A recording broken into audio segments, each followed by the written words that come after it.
हुआ था। चोर एक एक करके तिजोरी के अंदर घुस गए, लेकिन अंदर कुछ भी नहीं था। यह देखकर भी वे हंस पड़े, क्योंकि दुनिया में कोई सोच भी नहीं सकता था कि कोई इतनी मेहनत करके एक खाली तिजोरी में घुसेगा। बाहर खड़ी लड़की खुशी से उछल पड़ी और तुरंत अपने बॉस को फोन करके बताया कि सब कुछ तैयार है, अब बस अमीर लोगों के कीमती गहने तिजोरी में आने का इंतजार करना था। कुछ ही देर बाद बड़े बड़े अमीर लोग अपने सबसे कीमती गहने एक एक करके तिजोरी में रखने लगे, क्योंकि सिर्फ 8 घंटे बाद इन गहनों की बड़ी नीलामी होने वाली थी। पूरे देश से आए 42 सबसे कीमती गहने बहुत संभाल कर तिजोरी में रखे गए। आखिरी ताज रखने के बाद अधिकारी ने तिजोरी का दरवाजा बंद कर दिया। फिर चेहरे की पहचान और उंगलियों के निशान से तिजोरी पूरी तरह लॉक हो गई। इतनी मजबूत सुरक्षा थी कि किसी भी हालत में इसे खोलने में कम से कम 1 घंटा लगता। लेकिन किसी को जरा भी अंदाजा नहीं था कि ये चालाक चोर पहले ही अपना रास्ता बना चुके थे। उन्होंने खास धूल से बचाने वाले कपड़े और दस्ताने पहन लिए ताकि उनका कोई निशान पीछे न रह जाए। अगर गलती से सिर का कपड़ा भी उतर जाए तो वह कपड़ों के अंदर ही रहे और बाहर न गिरे। सब कुछ अच्छी तरह साफ करने के बाद चोरी शुरू हुई। लेकिन एक बटन दबाया और सिक्योरिटी कैमरे में दिख रही असली तस्वीर की जगह पहले से रिकॉर्ड की हुई वीडियो चला दी। अब अगर चोर तिजोरी के अंदर भी चले जाएं तो सिक्योरिटी गार्ड को कुछ भी शक नहीं होगा। उधर बाकी साथियों ने रिमोट से चलने वाली छोटी गाड़ी चालू की और पहले से खोदी गई मिट्टी की दीवार हटा दी। चोर उसी रास्ते से तिजोरी के पीछे वाले हिस्से में पहुंच गए। फिर उन्होंने सोने की छड़ की मदद से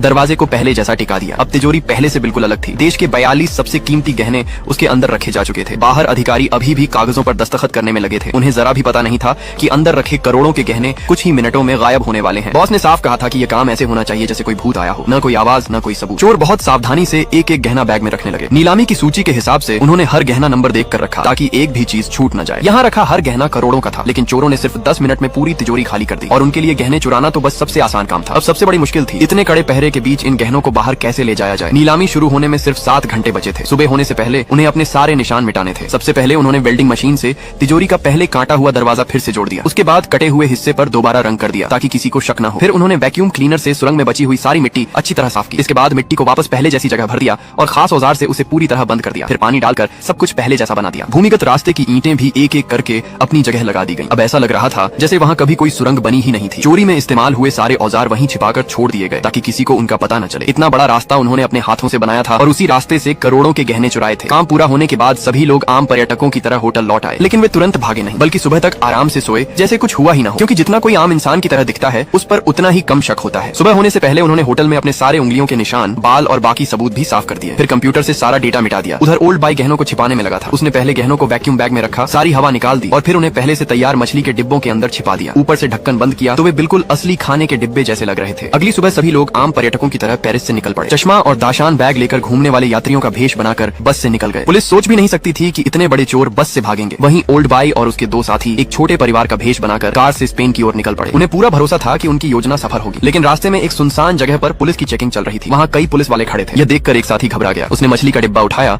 और कार के नीचे बने छोटे खाने का ढक्कन खोल दिया। उसकी हरकत देखकर बाकी दोनों भी डर गए। उसने कहा, अगर पुलिस ने